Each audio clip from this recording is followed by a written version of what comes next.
Rain, Rain by Anne Martin. Chapter 7. Why I Don't Ride the Bus. I used to ride bus number 7 to school. Bus number 7 made 14 stops, which was good because 14 is a multiple of 7. I was the only person at my bus stop, the second stop on the route. At the next 12 stops, every kid would walk down the aisle looking for a seat and pass by the empty space next to me. Marnie Mayhew, who lives at the prime number homonym address of 11 Band Lane, would flick a spitball at me as she went by. I would stare straight ahead and let it bounce off my face onto the bus floor. Then Wilson Antonelli would come along and say, "Pick it up, retard, you're littering." At each stop, our driver, whose name was Shirley Ringwood, would look at us backward in her big glaring mirror and wait until everyone was sitting down. Then she would close the door, put bus number 7 in gear, and start driving again. And I would watch out my window to see who was following the rules of the road. There are lots of rules for drivers, and they're listed clearly in the New York State Driver's Manual, but many drivers don't follow them. "Hey!" I would shout. "That man didn't use his directional before he turned the corner. Mrs. Ringwood, did you see that? He broke the law." Sometimes Mrs. Ringwood would answer me, sometimes she just kept her eyes on the road ahead. It depended on how close to her I was sitting.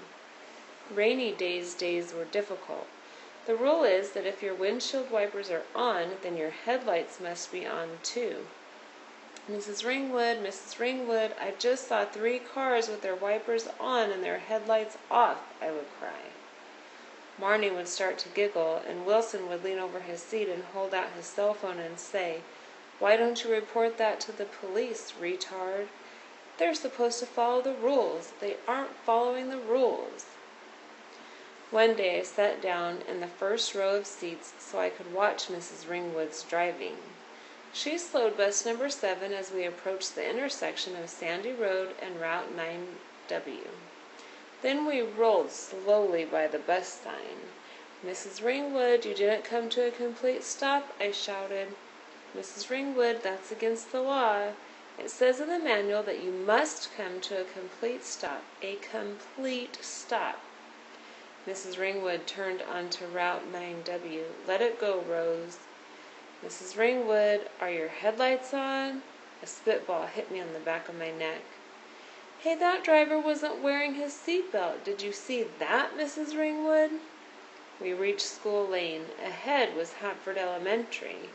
Mrs. Ringwood turned the wheel to the right, and we started to swing into our bus lane. "Stop!" I shouted. "Mrs. Ringwood, stop right now!" Mrs. Ringwood slammed on the brakes. "What's the matter?" she cried. She stood up to look out her window.